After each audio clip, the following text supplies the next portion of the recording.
Hello and welcome to Cartoonist Kayfabe. My name is Jim Rugg. I'm Ed Piscor. Going to look at some classic, all-time Outlaw comics today. Before we do, I want to remind everybody that we have started a Cartoonist Kayfabe Patreon. Levels for everybody, including the King Kayfaber level. If you're a King Kayfaber, you get to watch us record these sessions live. You get to interact with us, add to the conversation, prep us for interviews, all that good stuff. So check that out. There's a level that I'm sure will suit you perfectly. And have no fear, if you're not part of the Patreon, you will still receive Cartoonist Kayfabe videos every day, brand new videos here on YouTube. The other way to support the channel, we are working Cartoonist. Pick up our books, add them to your collection. Ed's books, Red Room, 2 volumes available now, 3rd volume coming very soon. Pre-order that one. X-Men Grand Design, Hip Hop Family Tree, and WYSIWYG also available from Ed Piscor. You can pre-order Hulk Grand Design from me, Street Angel Deadliest Girl Alive, Street Angel Princess of Poverty, and Plain Janes are the rest of my books that are out right now. So pick those up and add them to your collection if you haven't done so already, and we will be grateful. So today, Ed, we are going to look at 2 amazing Outlaw comics. A very quick, we have gone through Caliber Presents #1 in the past, but just a quick rehash. This is the Holy Grail. Indeed. This is the Holy Grail, and you get there by having sort of primo works from the Outlaw Comics masters. Got a Tim Vigil. Maybe it's just Tim Vigil. Maybe Tim Tyler did the inking on this one also, because he inks the interior. Coda or whatever. Look at how raw they are, man. They got black type over top of black inking. That mature audience isn't very effective. It looks like a mistake. But then when you crack the credits, you got the first appearance of Crow by James O'Barr. You got... This is where we usually get some comments about, look how they're handling that book. Yeah. I got this hey, shouts to Duncan, man. Got this for $0.25. Oh, sweet. In the bins at Duncan. But you got Tim Vigil, Tim Tyler, 2 Dark Princes of Outlaw Comics. Barbed Wire Halo Studios, this I.O. comic. That is James O'Barr, Vince Locke, and Guy Davis collaborating on a strip. If you don't got the funds to go find you a Caliber Presents 1, you could get those James O'Barr comics from, I think, North Star. Original Sins, maybe, is where you could find that, and it's not too expensive. Yeah. There it is. Unbelievable. Man. This is like your start of the Crow. You know, like just random, talk about picking up like a random book and probably falling in love. Like, we look at a million of these kinds of books. You come across this stuff, it leaves a mark. It's something that stylistically you haven't seen before. Yeah.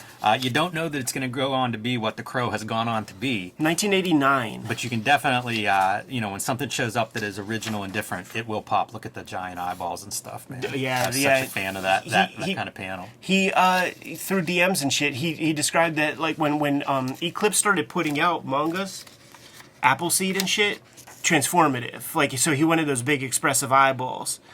This is a sick one, man. You got Vince Locke. It says he's inking over top of Bloodworth, but when Vince Locke is inking, it's like when Sienkiewicz inks. Yeah. Kind of becomes his thing, man. Like the stuff he did, he turned Guy Davis to an outlaw artist. But this is a story of like a pimp basically testing a chick. Like he sends a John up to her loft, and the John, his whole job is to try to get her off the track, and she stays on the track, and so the pimp's like, all right, I got a good hooker. Pretty dark.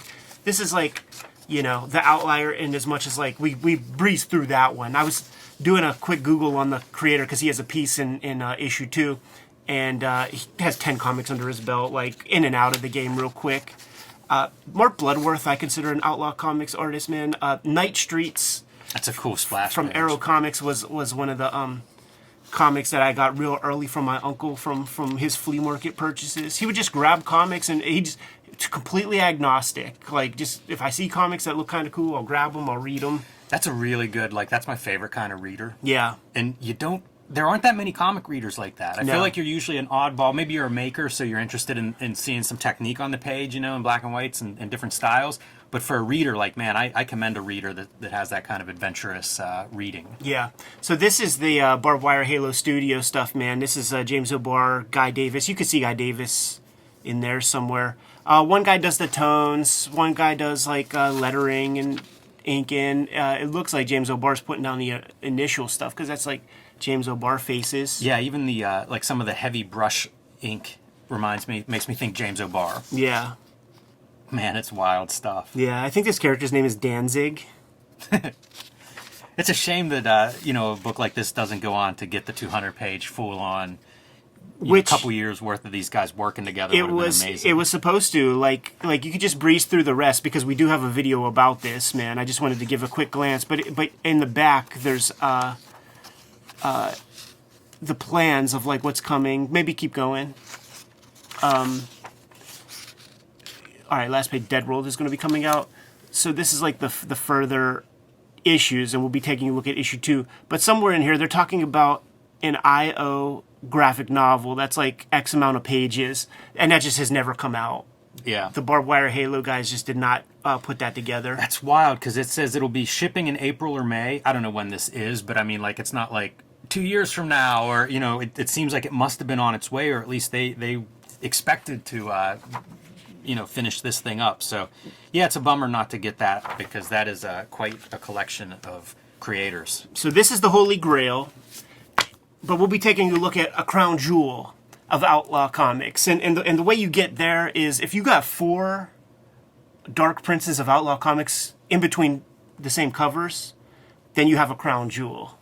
And it starts off, you got James O'Barr on the cover. If you just even flip the back, yeah, you got Dead World Vince Locke on the back in this issue. So we got a King Zombie story. Nice to see a little blown up Vince Locke artwork, too. Yeah. And right off the bat, we start with the James O'Barr story here with Gideon. Doesn't it feel cyberpunk, this character? It does. A lot of his work kind of does. Yeah. He has that one that we looked at with like the Wile E. Coyote car comic. It feels like you could put that one into a cyberpunk category pretty easily. Kyle Garrett is, I guess, credited as the story for this. So I don't know exactly what that means. And then Randy Zimmerman doing lettering. So it's not 100% James O'Barr on the page, but man, it feels pretty good. Yeah, for sure. And Zimmerman would letter these other guys. He did some lettering in that first book. The story is, you got this character, and Gideon's, by the way, Gideon's pawn shop shows up again in Crow. Mm-hmm. Like, it's in the movie, it's a different deal. So, like, this Gideon's, it's like Monkey Paw kind of story. You go to this pawn shop and you could get your heart's desire, and they will concoct it up for you. This guy with the wild hair, he's a 200-year-old vampire that's stuck in the body of a kid. It's like, what was that Catherine Bigelow flick? Near Dark, where they never say the V word, but they're clearly vampires. Yes. And one of them is a kid who's like 200 years old, and would like to know what it's like to grow up and maybe hit puberty one day. Yeah. So Gideon, apparently, maybe you can buy more than just pawned items in this shop. He wants to make a deal where he can go back to being mortal and age a few years, and then come back to being immortal. Gideon doesn't believe that our vampire guy is anything, man. It's all talk. So the guy talks about, like, I was here, I was there, pulls off his fucking ear, and plops it down on the table. And with a little bit of, now you can hear it. and Gideon is thusly convinced that we can do business. So one of the cost, one of his teeth. Yeah, a little vampire tooth. And you could imagine, like, if this was like an ongoing series, like that vampire tooth might go into some other potion or something for somebody else. You got to have a bunch of like rat tails and hair from the head of a witch and shit like that. It's a classic crime character, the guy who sort of gets things, sources things. It's constantly, I'm doing a deal here, and then I've got some of this stuff that you need. Yeah. I feel like that's a staple. Yeah. And we see it, gets the potion, and there's some lady in the back who can make some stuff, and so now the guy is mortal. You will be mortal for X amount of time. Go on, enjoy your life. It's working. It works. Leaves the joint, and like a true monkey paw kind of story, gets run over by a truck as soon as he leaves the joint. Yes. Very nihilistic. Yeah, classic EC. Let's give a little O. Henry twist at the end. Right. When people try to do EC stories, like, they always fail because you have to get the certain formula right. And bad things only happen to bad people. Except for, like, the necessary straw man victim. But, like, the person who's the main person that has the O. Henry twist, they're never innocent. They always do something bad. Do you feel like this one did all right with the EC Comics formula? In a way, yeah. I mean, obviously, like there's all that like war crimes and shit. Yeah, I was gonna say he's definitely shown to be a bad guy that he was involved in. Yeah, it's just like it is missing elements though. You could breeze through this next strip because it really doesn't fit our rubric of outlaw comics, but it still has some compelling that looks imagery. cool, man.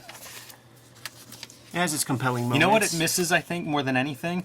Black ink. Yeah, black on the page. Give me some more shadow here. Give me some darkness around these guys. And just take a look at the two Dark Princes of Outlaw Comics, Tim Vigil, Tim Tyler. Got to be a young Tim Tyler, inking here in the 80s, fresh out of Kubert School. Or maybe still a student. Yeah, possibly. Lots of stuff on the page, and this is one of those strips where, like, down to the lettering, they're trying to be interesting.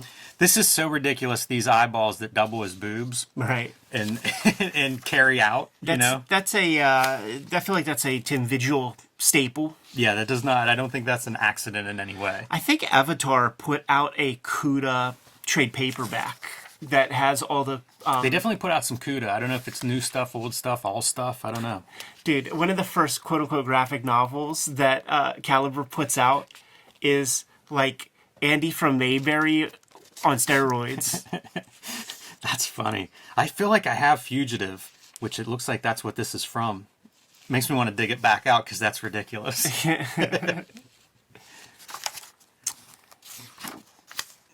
Boom. How about this? The Doom Patrol. Yeah. A Dead World tale. And it's written in, it's everything by Vince Locke. Yes. Even writing. So it's kind of cool to see Vince Locke. This is maybe, I don't know, a couple of years into Dead World and into Vince Locke's career. So you're getting a somewhat mature, very confident Vince Locke. And some of these zombie designs, like that four-arm zombie monster is very cool. You won't forget this, man. He takes stats from that image and just continues to blow them up. And it creates such a tone. Like, this guy, you have no idea how long he is freaking observing his prey. Some nice grayscale too, especially like in this woods where he's whiting out stuff to bring in rays of sunshine coming through the leaves. Very cool. This manga line like stuff is something I don't associate with Vince Locke. Yeah. And we've looked through like 2 issues of this now. It's the only place that I've seen this kind of effect. And you mentioned, with the Barbed Wire Studios guys like looking at that early manga. James O'Barr for sure. You're seeing it right here. Yeah. Because where else is this coming from? Totally. And our King Zombie was one of those breakout characters, a smart zombie. One of the first, maybe the first smart zombie in like zombie pop culture, and terrifying as a result. And these things are almost like his dogs or something. Yeah. It's just uncanny kind of imagery, man. And in King Zombie, like, so he gets a hold of a guy, and the guy is a rat. Like, the guy is totally narking out his fellow man, and is begging, like, listen, please, like, don't kill me. I want to be one of you. Hook me up. So fucking King Zombie snaps the dude's neck and takes a chomp or whatever, and is like, all right, man, enjoy being a zombie, but now good luck because your head ain't attached to your body anymore. Yeah. How does he put it in that last one? You'll have a hell of a time going about your zombie life with your head flopping about like a wet noodle. So and you even see a little bit of the expression on that guy's face of like, what have I done? Yeah. This is a bad deal. Any deal you're making with King Zombie is going to be a bad deal. But boy, look at the inks for like the foliage behind him, where it is just like dashed out brush lines and stuff for that. Same with the leather on like King Zombie's outfit. Sure. Vince Locke, man, really good in black and white. Little Moontrap preview, I guess an adaptation. It's interesting that they got that deal, like Caliber Press of reasonably untested talent, untested publisher, but it's not like it's Star Wars, it's some fucking Walter Koenig sci-fi movie. This is 1989. Yeah. How much does this remind you of Dark Horse Aliens? That Nelson version, because that would have been about the same time period, 88, 89. And you almost see even the aesthetic is similar, where you're getting the gray, the various screens and stuff to kind of add that gray to it. This whole enterprise, like Caliber Presents is, want to be Dark Horse Presents, and, you take the talent pool that you have and get them all in one book. Man, I always love these old Caliber comics whenever you come across like the Baker Street ad. Detroit Motor City Comics. Like, Outlaw Comics could be called something else, and it could be all Detroit related, because what a talent pool. And this is that earlier kind of Guy Davis that, like, you can get that Baker Street graphic novel if you can't find all the issues. And once Vince Locke gets his hands on Guy Davis art, it turns into Outlaw Comics. We should look through the Baker Street series at some point to watch Guy Davis become Guy Davis. Right. Because in the beginning, it's something, and It's by almost, the end, it's Guy Davis. Yeah, it's almost American manga looking style. And then I really think it's the Vince Locke influence, because he carried some of those ticks over to like Sandman Mystery Theater and shit. Mm-hmm. Unless Vince Locke was inking him there too. Yeah, I don't think so. I think at that point, it's all Guy Davis. But it's just interesting to see him.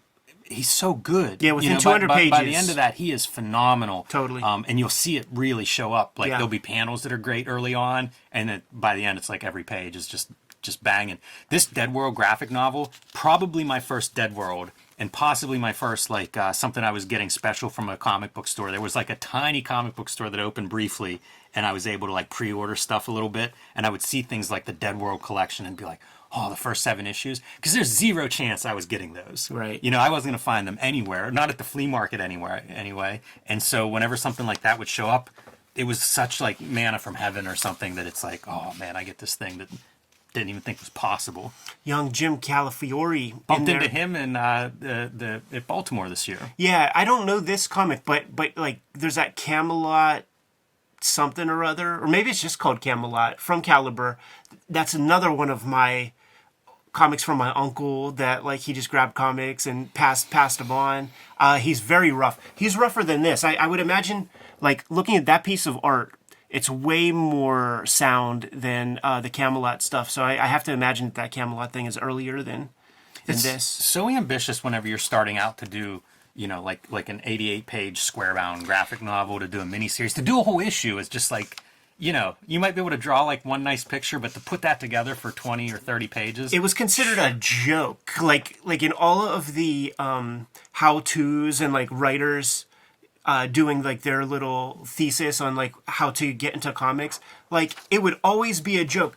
Oh, don't think that you're going to be doing like a 500-page graphic novel to start. Like, you got to start small and maybe in anthologies. And now it's just like, nah, dude, you better disappear for 5 years and make your 500-pager if you want to make some noise. Yeah, I always feel bad for like a young cartoonist that's what you're saddled with now. Yeah. Because, like, how much do you change in your first 2 years? You know, That's to it, try to man. be consistent like that just seems impossible.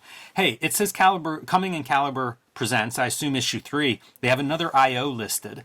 And I don't know if that's in there or not, but I would love to see some more I.O. if it's out there. Yeah, there's 2 IOs. And like I said, they're all published in that Original Sins comic from North Star, or the one that's called like James O'Barr comics. There's like 2 solo James Pink. O'Barr comics. Yeah, Pink Dust Yeah. has some stuff. And so I think the other one is in there, and that's all we get. I think he said that like there's a bunch of unfinished pages that he Be has. curious or to they even have. see those. You know, Totally. what kind of state they're in and how much they're getting passed around. So here's the question to the Kayfabers, man. You know the rules. Crown Jewel of Outlaw Comics requires 4 Dark Princes of Outlaw Comics to be within the same covers. Name a couple. Like, is there a Crown Jewel in the North Star Splatter series or any of those kinds of books, man? Is there a Blackthorn comic out there? Is there an Avatar comic? Is there a great Dark Horse Presents issue? Sure. That's loaded up with this kind of talent. Yeah, I don't know. I'd be curious to see those kind of answers. It's interesting, man. All these publishers up to like even the late 90s would have some kind of anthology of this sort. Yeah. I mean, it's you got to road test your rookies, and if you're lucky, man, you got a breakout. Like Crow hit the ground running really, really fast, man. We're gonna have to look at some of these kinds of anthologies because I do think there's some good stuff out there, and who knows, maybe some ideas for future projects from us. Yeah, that's true, man. You good to go, Jimmy? Yeah. Kayfabers, like, follow, subscribe to the YouTube channel, hit the bell. We'll notify you when new vids are available. And gotta let you know that we have a Patreon going on right now. I saw a couple of copies of That Caliber Presents #2 floating around on eBay, and they're probably gone right now, man, because the King Kayfabers who are watching right now, if they want it, they're scooping it up. But Jimmy, tell the people what you have out there, man, to help keep these vids coming. All right, man. My books, Hulk Grand Design, Street Angel Princess of Poverty, Street Angel Deadly Scroll Live, and Plain Jane's. Books that you can add to your shelf, help support the channel, help support my practice. You can also join me on patreon.com/JimRugg, where you can download out-of-print zines and mini comics. You can see a lot more of my art, and you can see what I'm working on next. Red Room Crypto Killers issue 1 is being solicited in shops right now. That means we got a new 4-issue run of Red Room comics for 2023, and there are 2 collections of the previous runs. The Antisocial Network trade paperback and Red Room Trigger Warnings are out there in the wild right now. All stories completely self-contained. I'm serializing the new Red Room stuff on my Patreon. $3 get you the archive there. It's the 10-year anniversary of Hip Hop Family Tree. 3 volumes of X-Men Grand Design are out in the wild, and you'll find the occasional WYSIWYG if you look hard enough. Jimmy, tell the people what else we have going on. Subscribe to the Cartoonist Kayfabe newsletter at the links below this video. You can also find Cartoonist Kayfabe t-shirts, merchandise, stickers, fanny packs, mugs, and lots more at our spread shop. That link is also below this video. Great way to keep the channel rocking, man. Give them those marching orders, Jim. We'll be on our way. Read more comics.